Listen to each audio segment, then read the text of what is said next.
نحمده ونصلي على رسوله الكريم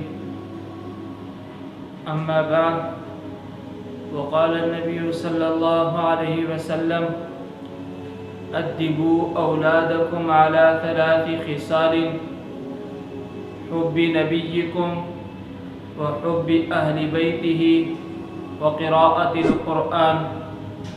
رسول اللہ صلی اللہ علیہ وسلم نے ارشاد فرمایا کہ آپ اپنی اولاد کو 3 خصلتیں سکھا دو۔ پہلی خصلت کیا ہے؟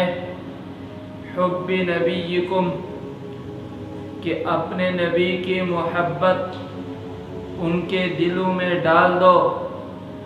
آپ اپنے بچے کی اچھی تربیت کرنا چاہتے ہیں تو آپ اپنے بچوں کو آپ صلی اللہ علیہ وسلم کی محبت سکھائیں۔ حضرت سعد بن ابی وقاص فرماتے ہیں کہ ہم اپنے بچوں کو آپ صلی اللہ علیہ وسلم کی محبت ایسے سکھاتے جیسے ہم قرآن کی آیت سکھاتے۔ دوسری بات وحب اہل بیتہ، کہ اہل بیت کی محبت بھی اپنے بچوں کو سکھا دو۔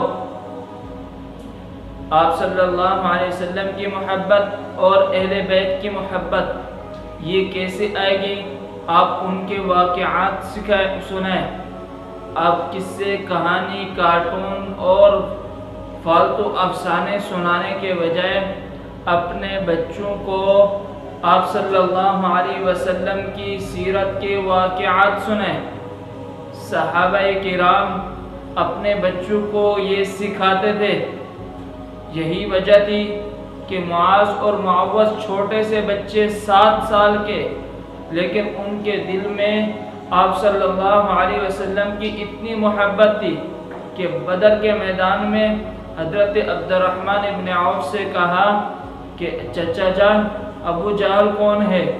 تو انہوں نے کہا کہ آپ اس کا کیا کرتے ہیں؟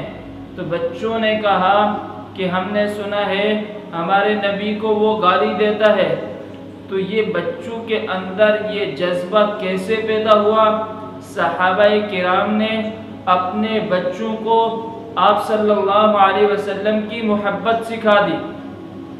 دوسری چیز، اور اہل بیت کی محبت بھی اپنے بچوں کو سکھا دو۔